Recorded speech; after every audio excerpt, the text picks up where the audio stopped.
3. Hello, Ferocious Focus of Faith School, and also to my other friends. Welcome. I wanted to take a moment to share sort of a continuation of a teaching I recently did on the topic of faith. And so I'm going to be sharing a series of testimonies, both of mountaintops and also the valleys. And so today I thought I'd start out with a mountaintop experience. And this experience took place back in, this was probably a decade ago. My wife and I were doing campus ministry in New York. And so we were on a large New York campus, SUNY Albany. And I was with a group of students. And we were going around, praying for people, trying to share the gospel. And we were particularly, as the night wore on, we found ourselves at the place where everyone was the bus stop where students were coming back from the bars. And so we're at the bus stop, and we, one bus after the next, we try to talk to people. And so we thought the night was over. It was really late. And all of a sudden, one last bus came up. And we said, should we do one more bus? And we said, yeah, let's do it. So we go over there, and we're waiting to see who we're supposed to, talk to. And the students get off, and they're some of them are hanging around, lingering. Some of them are heading back to their dorms. And all of a sudden, this last person got off about, a little while after everyone else, and he fell off the steps. And it was heartbreaking. And not only did he fall off the steps, but then he tried to get up, and he tried to walk, and he tripped over the curb and fell again. And he just was so intoxicated that he couldn't walk. And so a group of students there started kind of mocking this guy. And one of the students that was with me ran up and picked him up. And then I ran up there and I grabbed his other arm, and we started talking to him. And we had a hard time understanding him because he couldn't speak. He was, slurring his words so bad we couldn't tell what he was saying. So we kind of surmised what we thought he was saying for his dorm. And we told him, okay, we'll help you, So we started walking with him. And so two students now have his arms around their shoulders. And they're walking, and the three of them are moving side to side as they walk because he couldn't walk straight. And I can't express how intoxicated he was. And it was at this point, after they tried to walk maybe 20 meters, that the Spirit of the Lord spoke to me, and he said, you need to pray for him right now or he's going to die. And I was like, what? And it was like shocking to me to hear something like that. And so I just obeyed. I said, guys, stop.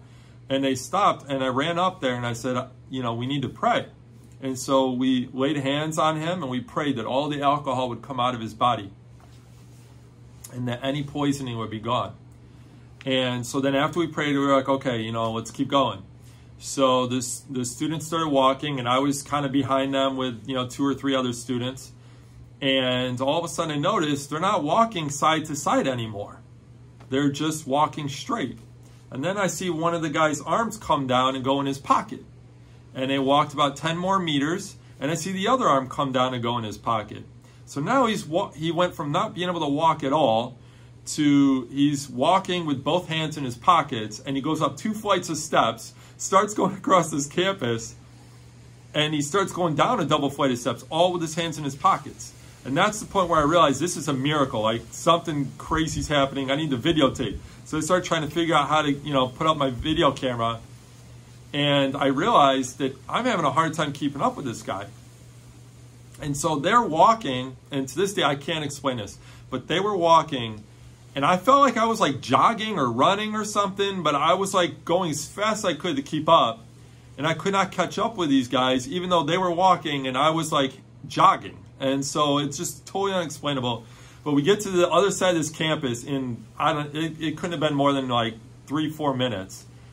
And I finally catch up. I'm like, guys, stop. And so they said, what? And I stopped them, and the guy turns around. And remember, this is the guy whose eyes, when I saw him just 2-3 minutes earlier, his eyes were rolling into the back of his head. His lips were blue, like his face was completely flushed. And now he looks somewhat normal, and he looks at me, And I said, do you realize what just happened? And he's like, and this is what he said, I'll never forget this. He said, yes, God is amazing. Jesus is amazing. He's winning me back. And I was like, what? Yes. And I'm like, do you want to give your life to Jesus right now? And he's like, yes. And we prayed together. He surrendered his life to the Lord. And we turned around and we kept going. And at this point, we run into more students, and they're like coming back from partying or whatever. And I said, is that any guy sick? Because Jesus will heal you right now. I was just so fired up in faith. And so, they're all looking at me, kind of making fun of me. But this one girl turns around and she says, well, actually, I'm not feeling good. And they're all like, yeah, yeah. And she goes, no, seriously, guys, like, I'm not feeling good. I've been feeling sick all day with flu symptoms. And I'm like, God can heal you. God's amazing. And so I laid hands on her and I prayed for her to be healed. And then I said, do you feel any different? And so she stepped back, she paused, she kind of looked around. Her friends are all mocking her. Her friends are mocking me. And then she says, you know what? I feel better. Like, I feel good. And then they're like, what? And then she's like, no, like, seriously, guys, like, I'm feeling real good. And so all of a sudden, there's this weird situation where she's declaring that Christ has done something, and her friends are like in total denial, not understanding that this is real. So all of a sudden they're questioning me, who are you? Are you Houdini? Is this a prank? Are you Jesus? Like, who are you? Are you Gandhi? And they're asking all these crazy questions. And I'm like, man, I'm just someone who loves Jesus. And so I'm going to really kind of try to cut to the end of this story. But basically, she gets healed. They leave. Her friends are mocking me. I'm like, I don't know who she is. She's your friend. Ask her about it. And then we get this guy back to his dorm. Next day, I have lunch with him. And what does he say to me? I asked him these questions. I said, how many drinks do you think you had? He said, I don't know. I lost track at 20.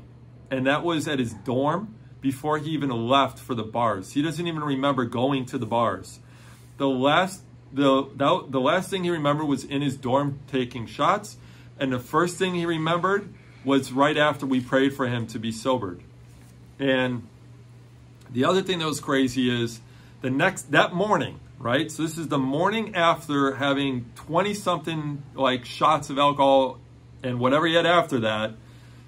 That morning, he competed in the Battle of the Quads against other college students in sports and won first place. No hangover, no symptoms, no issues at all. So this is just, it's phenomenal. So then, and this is the icing on the cake, fast forward a year. And it's like either, I can't remember if it was one semester or a year later, I'm on the campus, but I think it was about a year later. I'm on the campus and I'm doing the same thing. I'm praying for people, but this time I'm by myself. And I'm at a bus stop. And this person's there, I think they were on crutches. And I said, hey, can I pray for your knee? And they're like, oh, I'm good, man, I'm good. And they kind of mocked me a little bit. And then their friends stopped them and they said, no, let him pray. And I was like, what? What's going on here? Intervention. And they said, he prayed for my friend a year ago and they were completely healed. You need to let him pray. And so the powerful testimony here is that this is a year later, and one of the people who was mocking me is now urging her friend to let me pray because God did something there. And so anyways, I did pray for her and she did get healed, and it was another great testimony. Her knee was healed. But I share this testimony for a couple simple points, okay? It's not about, oh, look at what, Timothy or any other person did. Like, it's look what Jesus did. God did this. Jesus did this. He's the one who's amazing. We're just the ones who are faithful to pray. But what were the things that led up to this night, okay? First off, the power encounter happened at a crazy hour, like 3 in the morning. Now, I'm not saying you need to be out at 3 in the morning to see God move, but I've noticed that, God God's never like early, he's never late, he's always right on time. And I think sometimes he really honors when we diligently press in and seek him and serve him faithfully. He sees that and he's moved by that. Smith Wigglesworth had this famous quote. I don't remember exactly how it goes, but it's like, if God's not moving, I'll move him. Or if God doesn't move, I'll move him. And what he was saying, he's not saying he's going to manipulate God, but he's saying he's going to go so far out on the limb in faith that God has no choice but to show up, because God's going to back up his word. God's going to, keep his word. But here's the lesson that, from me, this is what was so powerful for me. In this season, I was seeking God like I never had. I don't know what it was, but I often, if I'm in a dry season or a season where I'm like not feeling that hunger for the word or for God, I'll pray. And it's real simple. This is what I pray. God, I just feel like I don't have a hunger for your word. I don't have a hunger for you. Can you give me a hunger for your word again? Can you give me a hunger for you like I've never had? Pray things like that. So in that season, God started waking me up every day. It was either 4 or 5 a.m., but I think it was 4 a.m. He would wake me up every day. Not every day, sorry. Many days he would wake me up at 4 a.m. And it was always exactly 4 o'clock. And that way I knew it was him, because I'm not a morning person. But when you wake up at 4 a.m. and you're looking around and you're like, what am I doing? I'm wide awake and it's 4 o'clock. I should be sleeping. And you look at your cell phone and, oh, it's exactly 4 o'clock. And you just feel like, God wants to spend time with me. He wants to commune with me.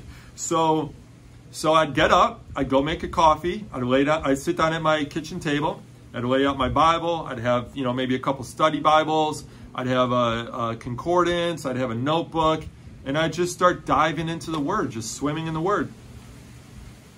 And so this is a passage that really stuck to me in that season. It's Psalm 63, verse 1. Oh God, you are my God. Early will I seek you. My soul thirsts for you. My flesh longs for you in a dry and thirsty land where there is no water. Just having that hunger for God. But I also wanted to talk about the secret place, because it's in the secret place that I was encountering God in that season, and it's what was building my faith. So your faith is often built in the secret place. Think about this scripture, and this is for those who are wondering, what's the secret place? But you, when you pray, go into your room, and when you have shut your door, pray to your Father who is in the secret place, and your Father who sees in the secret will reward you openly. That's Matthew 6:6. There's actually a similar passage in 2 Kings 4:33 where Elisha goes to pray for someone who is dead, a dead child, and he goes in the house and he closes the door, and then he prays. And I just think it's a parallel passage, as the Old Testament is types and shadows of the New. The other passage I wanted to share is Psalm 91, verse 1. It says, he who dwells in the secret place of the Most High shall abide under the shadow of the Almighty. I will say to the Lord, he is my refuge and my fortress, my God, in him I will trust. And so I believe that trust in God and faith in God is built through intimacy. And that intimacy can be found when you seek him in the secret place. It's not about him rewarding you openly. It's about knowing him. It's about seeking him. It's about desiring him. And when you seek him and you seek him with all your heart, you will find him. And so that was the power of that season, was pressing into the secret place, encountering God in that place, and just spending time with him. I mean, literally, I would just be there for 3, 4, 5 hours, not even notice the time. I felt like I could have been there for days, and I would have been super excited. I was encountering God so powerfully, just sitting and swimming in his word and spending time with him. Doesn't have to be early in the morning, but whenever it is, seek the Lord and you'll find him. And that's a place where faith grows. I hope that encourages you.